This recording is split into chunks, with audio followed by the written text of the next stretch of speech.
So your tomato plants have been in the ground or in their final pot, resting in their final home, let's say it that way, now for a little while.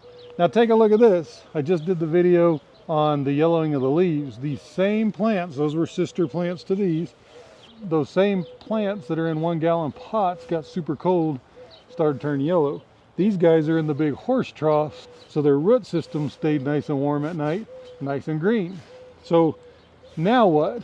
The plant has been growing in here for a couple or a few weeks, and it's starting to get bushy. And this particular plant has something cool that I just want to show you, because every plant's a little bit different. So it is definitely time to prune this tomato plant. Now, this can be a controversial subject. A lot of people are gonna tell you that if you come in here right on the top and you get, see where it makes this V? If you get down in here this way and you just snip it, I'm kidding. I don't top my plants. That pruning, topping, all that stuff is pretty controversial. I do not top any of my plants.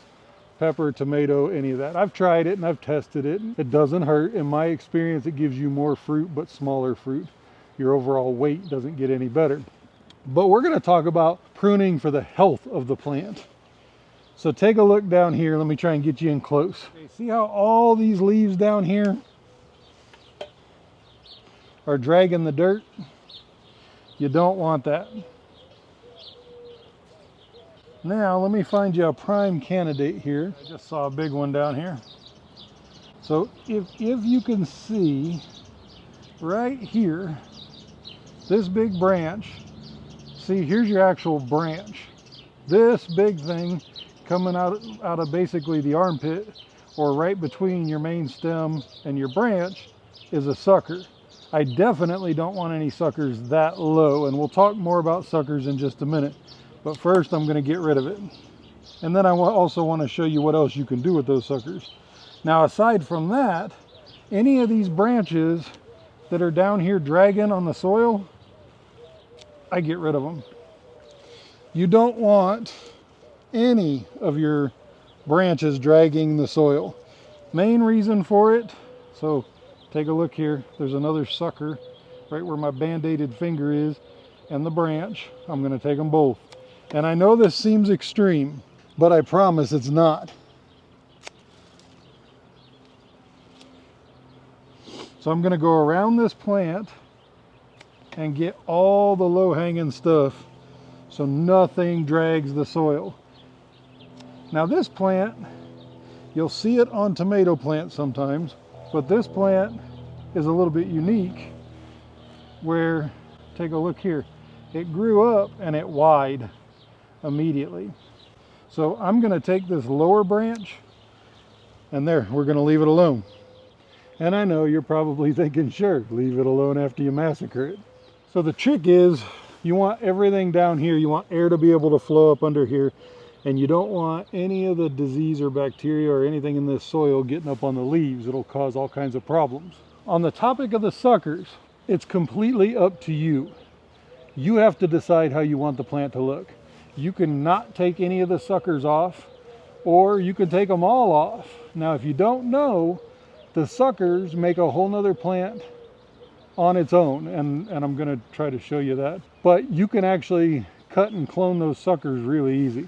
What I tend to do is decide how I want my plant to look. So I don't want the lower suckers to grow, and it just causes way too much bushiness and there's no airflow through the plant, and you can increase your chance of disease. So you'll see I start cutting the suckers down here. Now as the plant grows and matures, for instance, we have another sucker right here. For now I'm going to leave that, and I may leave that and let it grow out, but make sure that if you let them grow out, you support them. They're going to give you a lot more tomatoes if you can do it. But the plant is going to get a lot bushier. If you take, let me show you here. If you take something strong, like I think that's a 1x2.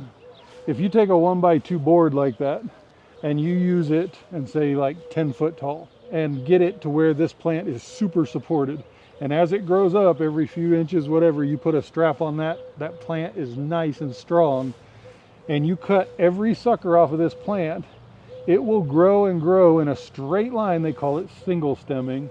It'll grow in a straight line up sometimes as tall as you can support it. I've heard of like 18-foot tall tomato plants. At least I've heard of that, I believe 18-foot tall. I've heard of bigger than that, but I'd have to see it with my own eyes. Like I'll use 8 and 10-foot tall 1x2s, and they will definitely grow taller than those 10-foot tall by a foot or so until it feels that it's not supported, and then it'll quit growing in an upward direction. Now that is a very good way if you're limited on space, if you don't have much width, very small backyard, whatever, go vertical, and that's a good way to do it. That's where that system actually came from, is commercial gardeners, especially commercial greenhouse gardeners, where side by side they can grow these super tall plants and a whole bunch of them. So really make the decision for your garden how you want it to look. I personally recommend leaving a couple of the suckers. It's going to give you a lot more fruit, but watch it as it grows. Kind of like, you know, the Karate Kid and the bonsai tree. You got to envision what the plant's going to look like and decide what you want out of it. Now this one, I've got a 6-foot tall horse trough, and I have another one right over here that actually wide as well. So we're going to trim all the lower stuff. I started talking about the suckers. These suckers, if you want more of your tomato plants, all you have to do technically is drop this open end in water, which we're going to go do because I want to do a test. We'll go inside, and that'll be another video. We'll talk about cloning tomato plants. The main thing you want to make sure is that none of your branches or your leaves are hanging in the soil. Notice I watered this morning, so the soil is nice and wet. You don't want the leaves resting in that, or you will introduce bacteria and or disease in that plant. Different areas, I mean, some have blight really bad. Tomatoes are prone to different things. So keep those branches out of the dirt. Above and beyond that, don't listen to anybody else when they tell you you have to trim a plant or prune a plant a certain way. The only thing I will say is I don't recommend topping, period. It doesn't matter if it's determinate, indeterminate. I don't top tomato plants, and I don't top my pepper plants either.